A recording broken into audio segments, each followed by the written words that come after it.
BTR নির্বাচনের প্রাক্কালে নয়া সমীকরণ। বিটিআরে হাগ্রামার হাত ধরেছে বিজেপি। ফের বিপিএফ বিজেপি জোট বিটিআরে। বিজেপি বিপিএফ জোট নিয়ে জোর জল্পনা। বিটিআরে নির্বাচন বৈতরণী পার হতে তাহলে কি ফের হাগ্রামার দ্বারস্থ হচ্ছে বিজেপি? বিটিআর নির্বাচনের প্রাক্কালে বৃহস্পতিবার গোপন বৈঠকে মিলিত হন বিপিএফ প্রধান হাগ্রামা মহিলারি ও ক্যাবিনেট মন্ত্রী জয়ন্ত মল্ল বড়ুয়া। চিরাগে অনুষ্ঠিত এই বৈঠকের পর বিজেপি বিপিএফ জোট নিয়ে জল্পনা তুঙ্গে। হাগ্রামা মহিলারি জয়ন্ত মল্ল বড়ুয়ার গোপন বৈঠক। 2 ঘন্টার রুদ্ধদ্বার ম্যারাথন বৈঠকের পর জোর জল্পনা। বৃহস্পতিবারের এই বৈঠক নিয়ে যদিও স্পষ্ট করে কোনো কথা বলেননি কেউই, তবে নির্বাচনের প্রাক্কালে দুই নেতার এই বৈঠকের পর বিপিএফ বিজেপি জোটের সম্ভাবনাকে উড়িয়ে দেওয়া যাচ্ছে না। রুদ্ধদ্বার এই বৈঠকের পর সাংবাদিকদের সঙ্গে কথা বলতে গিয়ে বিপিএফ সুপ্রিমো হাগ্রামা মহিলারি জানান, বিধানসভা ইলেকশনের সন্মুখত তার মাজতে বিজেপিৰ এজন মন্ত্ৰীৰ সৈতে আপোনাৰ আলোচনা নহয়। আগৰে বন্ধু না, ইহঁতে আগত কংগ্ৰেছ আছিল না, এই সময়ত বিৰাট ভাল আছিল আমাৰ লগত। এতিয়াহে বিজেপি হ'ল। কংগ্ৰেছৰ সময়ৰ পৰাই আমাৰ চিনাকি, একেলগে আছিল আমি। এদিকে দীর্ঘ 2 ঘন্টার বৈঠক হলেও এখানে রাজনৈতিক কোনো আলোচনা হয়নি। প্রশাসনিক স্তরের একটা বৈঠক ছিল। জেলা শাসক, অতিরিক্ত জেলা শাসকরা ছিলেন বৈঠকে।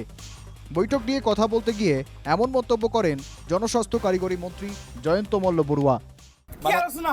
আমাৰ কোকৰাঝাৰৰ ডিষ্ট্ৰিক্ট এক্সিকিউটিভ আছে, মই ডিষ্ট্ৰিক্ট এক্সিকিউটিভত যাওঁ, ডিষ্ট্ৰিক্ট এক্সিকিউটিভত কথা পাতিম। হাগ্ৰামাৰ সৈতে বৈঠকত কি আলোচনা হয়? মই ৰিজৰ্টত চাহ খাব আহিছোঁ। ৰাজনৈতিক আলোচনা হোৱা নাই? নাই, মই এইটো ৰিজৰ্টত চাহ খাব আহিছোঁ।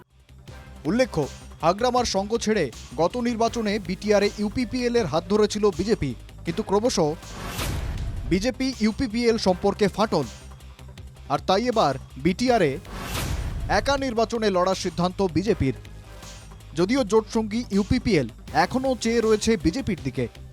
রাজ্য এবং কেন্দ্র দুই জায়গায় যেহেতু জোটে রয়েছে, তাই বিটিআর নির্বাচনে এবারও বিজেপিকে সঙ্গী হিসেবে পাবে বলে ধরে নিয়েছে ইউপিপিএল। এই পরিস্থিতিতে হাগ্রামা জয়ন্ত মল্লর এই বৈঠক অত্যন্ত তাৎপর্যপূর্ণ।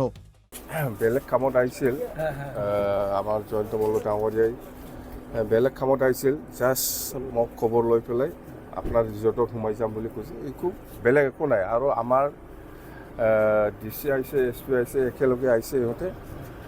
আমি জাষ্ট এটা কথা আছে, আমাৰ পৰ্বতজোৰাৰ যিটো মাটিৰ সমস্যা, সেইটো লৈ মই অলপ কথা পাতিম বুলি কৈছিল। ইয়াৰ কাৰণে আমাৰ এই কোম্পানীৰ মানুহো আহিছে।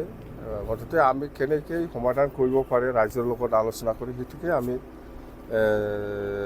পরামর্শ লইছে জয়ন্তদার পৰা। পর্বতঝোড়ায় জমি সংক্রান্ত বিষয় নিয়ে আলোচনা হয়েছিল বৃহস্পতিবারের এই বৈঠকে। নির্বাচন নিয়ে কোনো আলোচনা হয়নি। বারবার হাগ্রামা এই স্পষ্টীকরণ দিলেও দুই শীর্ষ নেতা এই বৈঠকে রাজনীতির প্রসঙ্গ উঠে আসতে যে বাধ্য মুখ ফসকে সেটাই বলে দিলেন হাগ্রামা। রাজনীতি নাই, ৰাজনীতি কৰা নাই। সেই পৰ্বতজোৰাৰ মাটিৰ সমস্যাটো লৈ কিছু আলোচনা কৰিছে, নকৰা নহয়। কিন্তু ইহঁতে বেলেগ থ্ৰুত আহিছিল। মুঠতে মোক গম পাই ৰিজৰ্টত সোমাই যাম বুলি কোৱাৰ কাৰণে মই আহিছোঁ। Bureau report, NKTV Bangla.